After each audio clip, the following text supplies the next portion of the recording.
Bonjour. J'ai envie de parler un peu aujourd'hui des événements mondiaux. Comment je perçois les choses. C'est un point de vue, hein, c'est pas comment je peux dire. C'est pas des prévisions. Même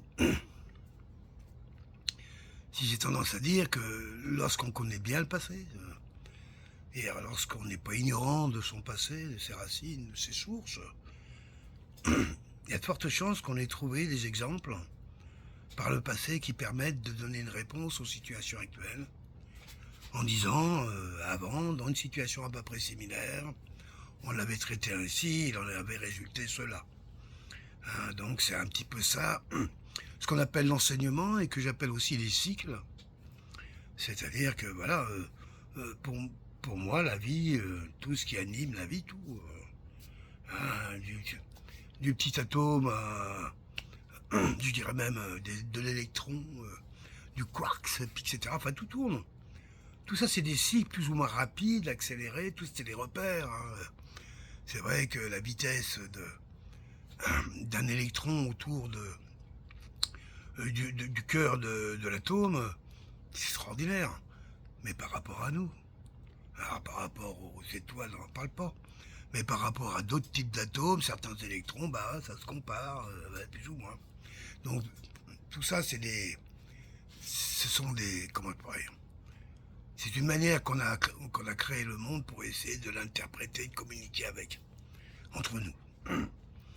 Le problème, c'est que l'humain a eu tendance à croire que les définitions qu'il avait fait un petit peu de ce monde, dont parfois il pouvait en ressentir une certaine abondance, lui a permis de croire que c'était exactement ces définitions, cette méthode qui permettait d'arriver là et pas ailleurs. Et à nouveau, aujourd'hui, on a des crises un peu dans le monde où on voit bien que on est confronté à des situations qui ressemblent beaucoup aux événements de la dernière guerre mondiale.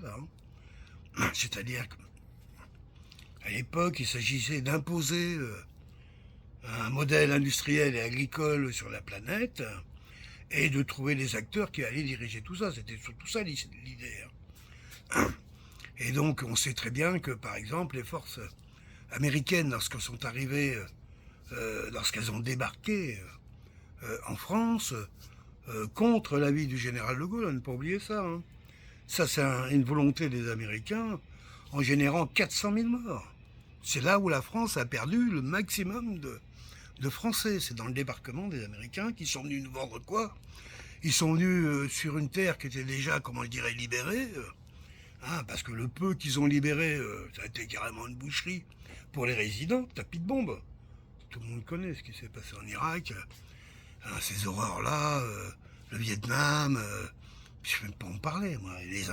Les peuples autochtones, oui, à la mitrailleuse, à la Riesling, là.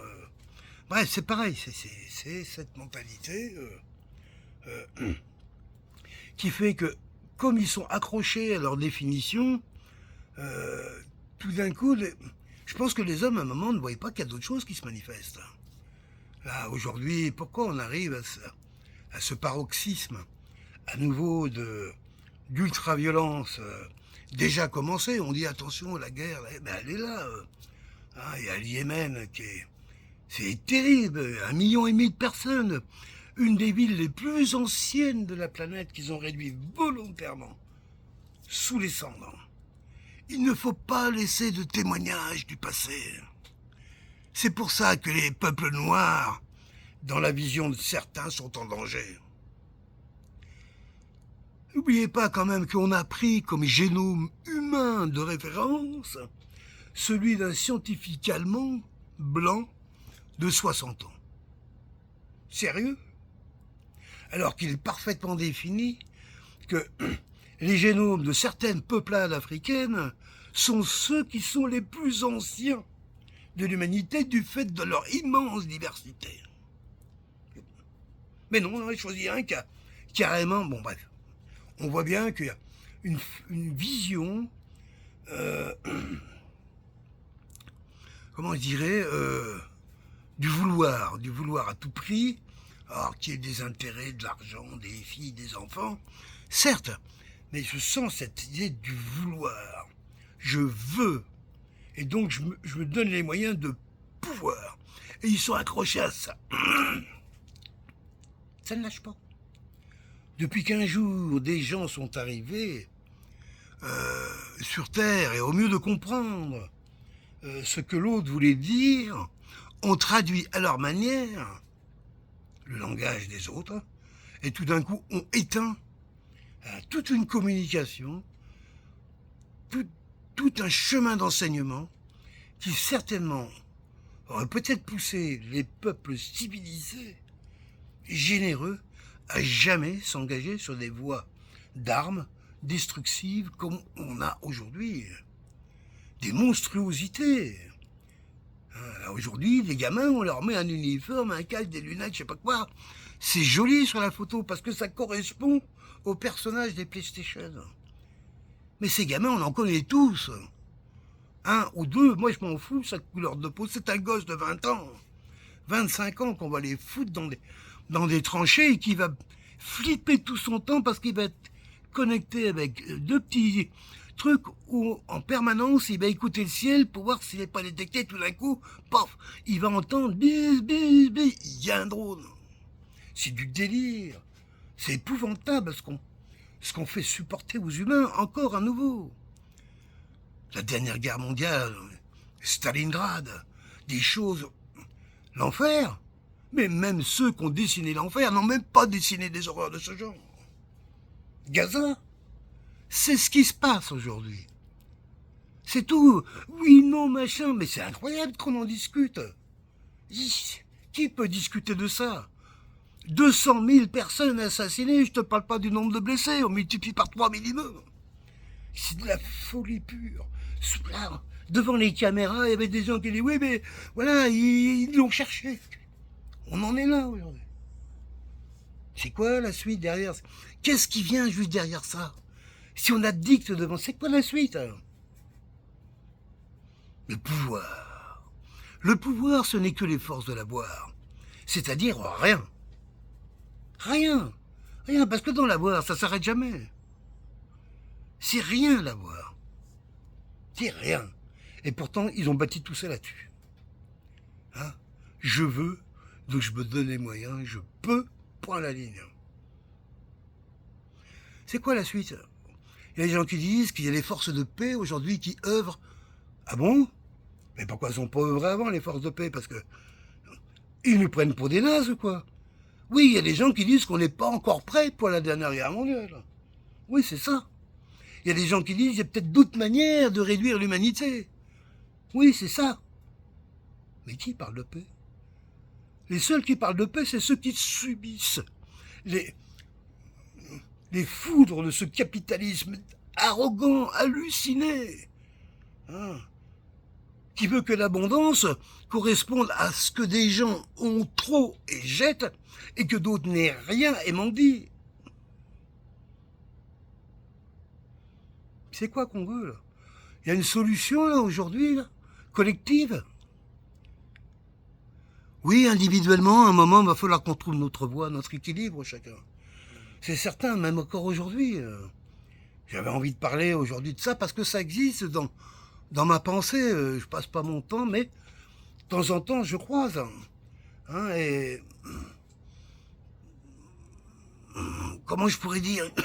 Je me suis donné en plus une sorte de limite. Alors, je vois bien qu'il y a un peu l'élection américaine qui va déterminer certainement...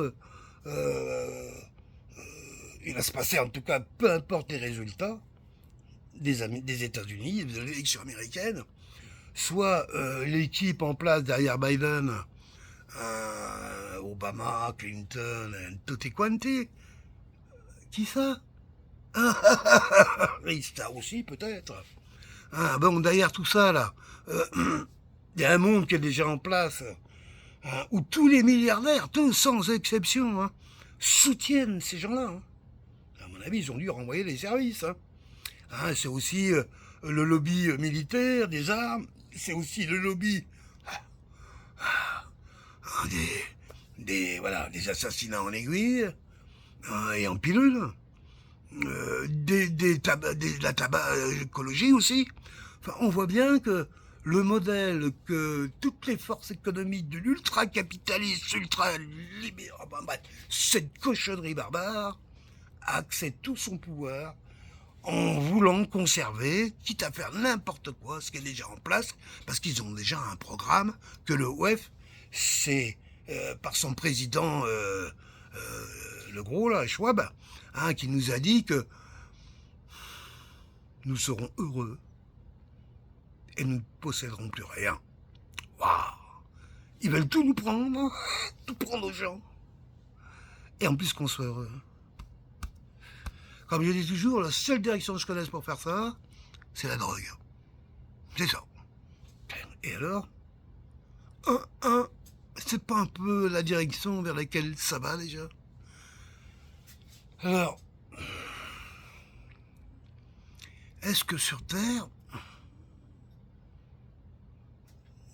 le déséquilibre qui a été créé à travers les peuples occidentalisés qui sont submergés par le trop, pas à la bonne place, mais le trop quand même, et tout d'un coup se retrouvent en compétition avec des peuples qui découvrent plus raisonnablement, sûrement, l'idée du trop.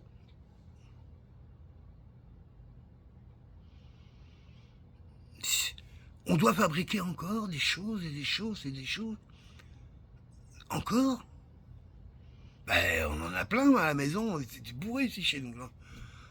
Mais si on va être un bon consommateur, on va pas pouvoir. On peut plus. Alors il faut aller équiper l'Afrique.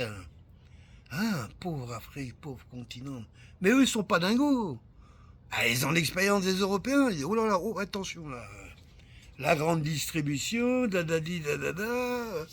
Va falloir quand même qu'on regarde ça de plus près. Il y a en place aujourd'hui des méthodes alternatives qui effectivement, je sais pas qu'on calcule, profitent à peu de gens. Au niveau de l'habitat, par contre, nous on a acheté une maison en bois ici dans la forêt, mais un petit peu aménagée en termes de, mais pas vraiment une maison économique. Hein, en termes d'énergie, ils s'en bouffent une baraque. Ah bah oui, que t'es mangeuse. Hein. mais j'ai pas trop réfléchi à ça parce que à vrai dire, je n'ai même pas réfléchi. Avec enfin un calcul plus économique, à vrai dire qu'autre chose. Coûte combien par mois d'électricité, de gaz, d'huile, et on fait le calcul, après, il rentre temps, et à un moment on oublie quelque chose. Est-ce que c'est raisonnable? Et j'espère, je le dis, hein, je pense, que va pouvoir transformer en tout cas suffisamment cette maison pour lui donner beaucoup plus d'autonomie en termes de, on va voir d'éolien et de solaire, parce que bon, ici, je sais pas, le soleil il doit être 6 mois par an, quoi, pas plus. Hein. Parce qu'il pleut et il neige. Donc c'est souvent couvert. Hein. Souvent couvert. Ah tiens, mais c'est marrant, ça n'avait pas fait attention. C'est l'autre côté. Alors, j'essaie d'exprimer une réponse à mes inquiétudes, moi aussi. Est-ce que je peux organiser un voyage en Europe, là, prochainement, avec mon épouse, hein, pour lui présenter mes enfants? Et tout ça, pas dans la pénibilité, dans la possibilité, est-ce que ça va être possible? Est-ce qu'eux vont pouvoir venir nous voir, s'ils en ont envie? Est-ce qu'on va pouvoir voyager, à vrai dire? Quand ça commence à bombarder de partout, qui c'est qui a envie de prendre l'avion, là? Ça, des fois, on a envie de rester chez soi quand ça devient dangereux. Peut-être, hein, peut-être. Parce qu'il me semble entendre ourdir, oui, profondément, que l'idée serait quand même, malgré tout, qui arrangerait bien tout le monde. Restez chez vous.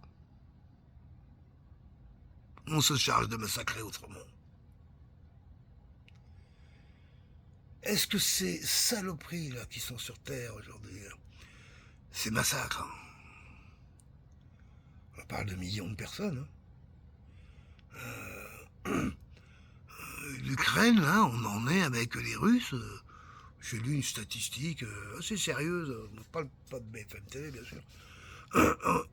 Je crois qu'on était à près de 700 000 jeunes Ukrainiens et 150 000 jeunes Russes.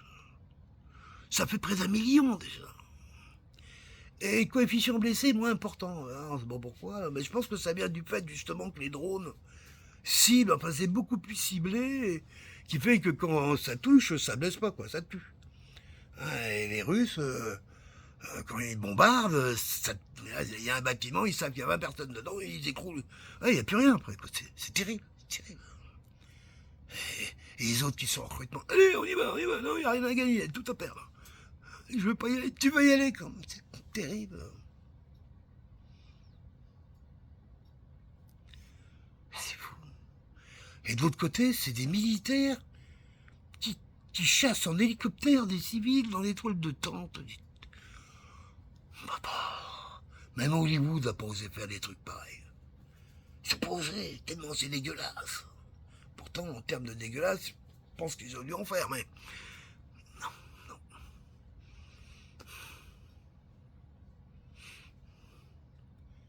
Des peuples, parce que moi, ce que je vois, c'est des mamans, des papas, des frères, des sœurs, des voisins, des cousins, des cousines, des grands, des petits, des beaux, des riches, des pauvres. Non, des pauvres, et des moyennement pauvres.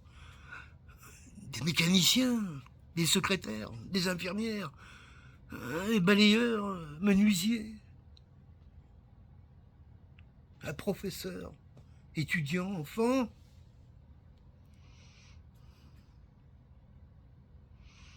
Ils nous agressent par ça. Je regarde jamais les images et ça me touche violemment pourtant. Ça me touche, c'est fou.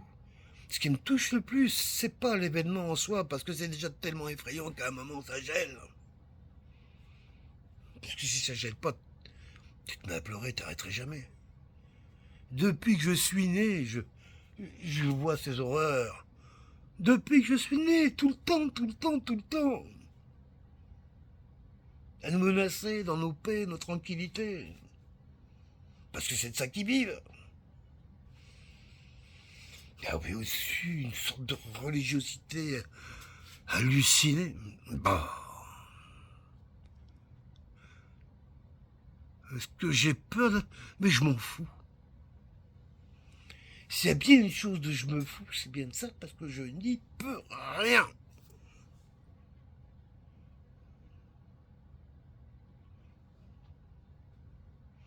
Mais je sens vraiment qu'on est arrivé à un essoufflement complet. Là, il y a... c'est quoi Jouir encore Créditer toujours Jusqu'où?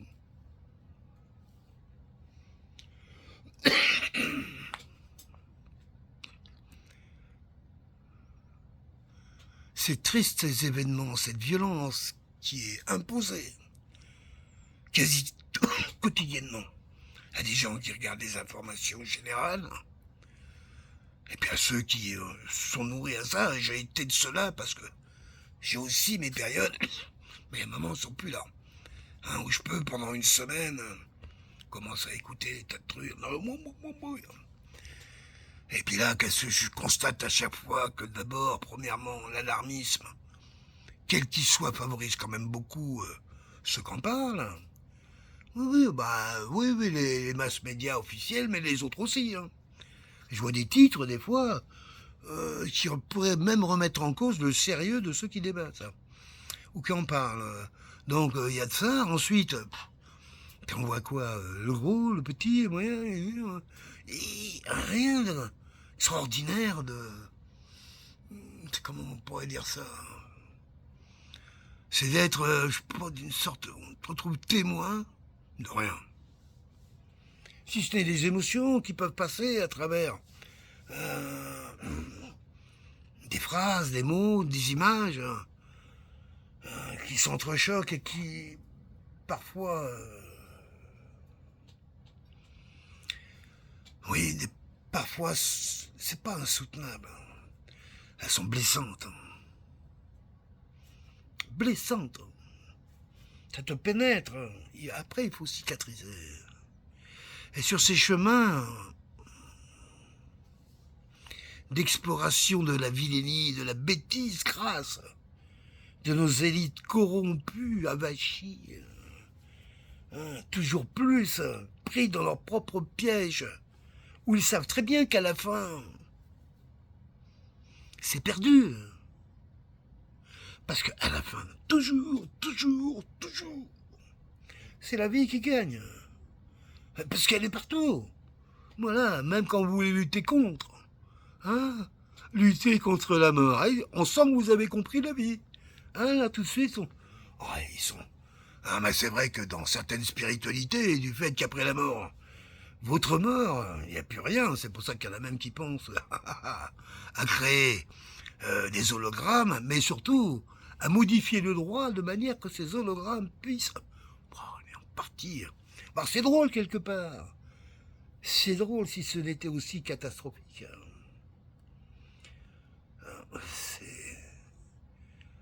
Alors, je me console quand je regarde ce qui se passe en Afrique avec l'AES. C'est extraordinaire. Tout d'un coup, une respiration nouvelle sur ce continent, bien sûr, protégé par les Russes, parce qu'autrement, les Français sont déchaînés. Donc ils ont mis tout le monde à l'œuvre, là. Mais les Russes ont les moyens de contrôler tout ça, quoi. Tant mieux. De toute manière que cette expérience de 3 États qui décident de n'en faire plus qu'un, ayant considéré que l'essentiel de leur direction commune en termes de gouvernance était la même, et plutôt quelque part de prendre le risque à travers, je dirais, des personnalités inadéquates, il était mieux de fédérer. Et c'est une démonstration pour le monde, mais même pour les pays d'Amérique du Sud, pour le monde. C'est ça la vraie globalisation. C'est pas que des Français ressemblent à des Américains. Non.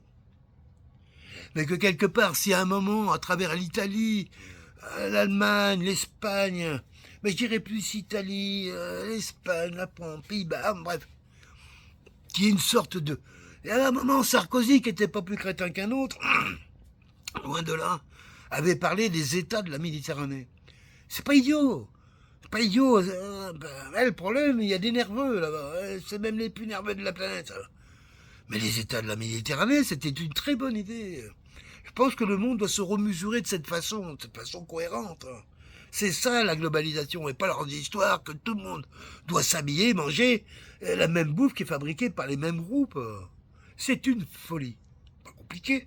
Le modèle qu'ils ont mis en place avec des pays qui fabriquent du soja, des autres qui fabriquent l'huile de palme. Vous avez vu ce qu'ils ont fait à Bornéo? C'est plusieurs millions de paysans déportés, non assassinés. Mais combien de temps vous croyez qu'ils vivent, ces gens-là? Sans terre.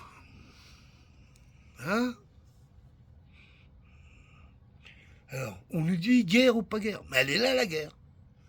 Alors, oui, les Français, ouais, vous les Québécois, vous voyez, si vous étiez en guerre, vous pourriez ouvrir votre gueule comme ça. Mais c'est parce qu'on peut encore en parler, justement, qu'il est temps encore de le dire. Et pas d'être là comme des bénés, de dire aux pires assassins de la planète, bon, c'est un peu costaud ce que vous faites, mais bon, après tout, vous aviez vos raisons. Bon. Je suis français. C'est pas facile. C'est pas facile quand on apprend à être français. Quand on voit ce que une partie de mes ancêtres ont payé comme coût pour avoir l'obligation de devenir français. Il arrive à un moment, on l'est. On l'est. Mais quand les Français, à un moment, on est d'abord de la campagne, ou de la ville, de la mer, ou de la montagne. Rien que ces critères-là font des différences colossales dans la manière de regarder le monde et de l'organiser. Rien que là. Les globalisations, pour moi, doivent se faire dans ces équilibres-là. Français, quand je me regarde en tant que Français, je regarde l'Empire. Oui, parce que j'en suis conscient, mon père est guadeloupéen. Une partie de l'Empire, la Guadeloupe, une île si belle, si magnifique, extraordinaire, que même nos ancêtres indiens, les Arawaks, la protégeaient juste s'ils y venaient, juste pour se reposer. Ils l'appelaient l'île aux 1000 eaux. Et c'est sur cette île où les pires barbaries humaines, les pires, non, non, ou des dégueulasseries, parce que ces dégueulasseries, il y en a eu partout, hélas. Le pire n'a pas de couleur de peau. Néanmoins, pour avoir visité cette île dans son trouble, et en même temps dans une certaine forme de paix, du fait du confinement, ce contraste incroyable entre ce qu'on entend au fond de soi, c'est pas des appels, c'est la colère, ces grands cris, qui sont pas celui-là qui baisse la tête mais qui se tient debout. Et la beauté des fleurs, multiples, infinies, tout le temps, en permanence. Des fruits, et des fruits énormes. Une terre d'abondance, une mer avec des couleurs incroyables. Même les baleines viennent s'y promener.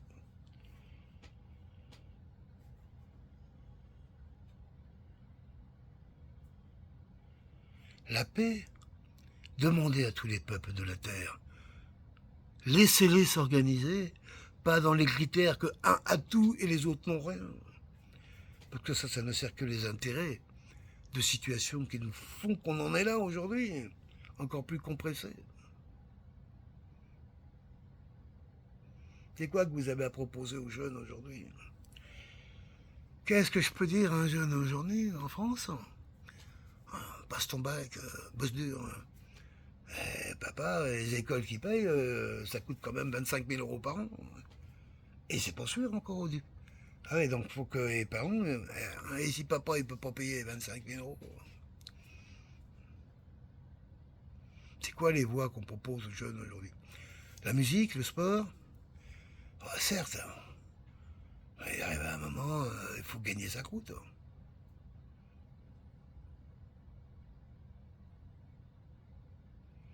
Tous les peuples sur Terre se ressemblent,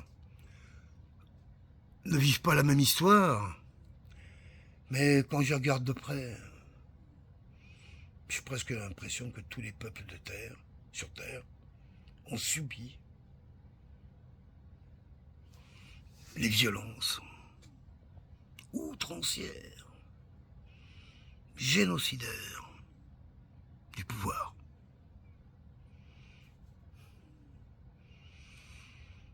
Qui a été épargné? Aucun. Aucun. Mais attention, aujourd'hui, il est interdit de mettre des fessées aux enfants.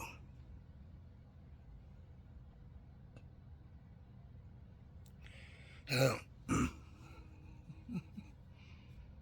guerre ou pas guerre, c'est quoi la guerre? C'est rationnement, c'est tout. C'est-à-dire que tant que la bombe tombe pas sur ta gueule ou que t'as pas un uniforme avec un fusil qu'on t'a emmené à l'autre bout de la planète, t'es chez toi et voilà, on va te dire ce que t'as le droit de faire et pas faire. En casernement. Voilà. Coupé. Un internet entièrement contrôlé, autant dire que pour moi c'est fini. Elle est déjà pas mal contrôlé, mais là il n'y aura plus rien, puis bon.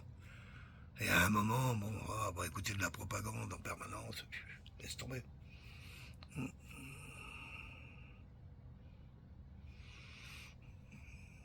Moi, je suis pas quelqu'un qui fait des prières. Je sais pas faire. Mais j'aime remercier.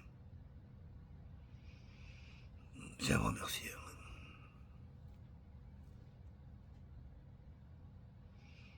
Quand je vois la vie aussi résiliente qu'elle est, avec tous les affres que celle-ci a dû réparer. C'est pour ça qu'elle est vivante, la vie. Je lui fais confiance. Je me fais confiance dans le vivant que nous sommes et me prépare un peu spirituellement et physiquement à me couper des besoins extérieurs, je dirais les superficiels et je dirais même les besoins secondaires, voilà. Et me centrer maintenant sur les besoins primaires. Que ceci soit de qualité, voilà. C'est la vision que j'ai pour l'instant par rapport à un conflit qui ferait que l'Occident où j'habite fait partie rentrerait donc en guerre contre la Chine, parce que je pense que c'est ça qui est visé. Un petit coup.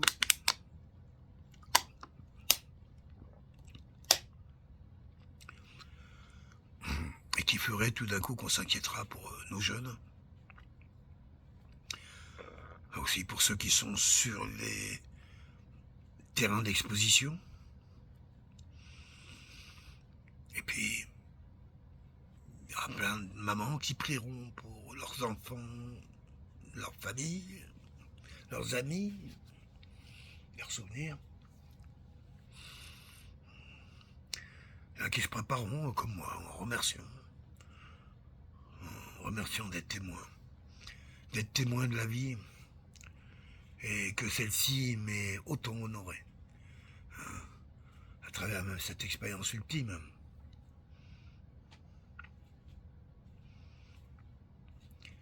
Qui est la guerre, surtout aujourd'hui.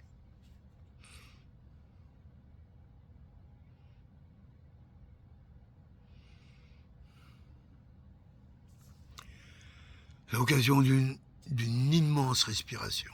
Et surtout, c'est ce que j'ai envie de dire, qui qu'on soit, où que nous soyons, qui que nous soyons.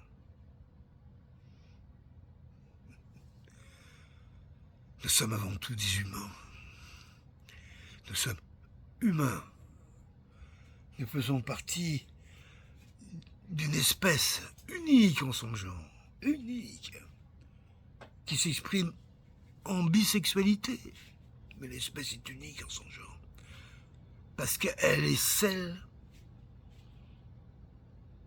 qui co-crée l'existence.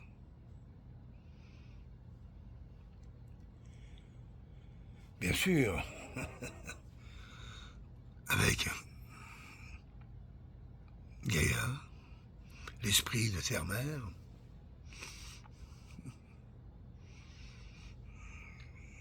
et la magie de la vie, sa fécondité, que j'appelle la vivante vie. Et dans cet univers qui s'exprime comme un point, là, ici et maintenant, là, nous ne sommes jamais, jamais, jamais seuls. Bienvenue. Bye bye.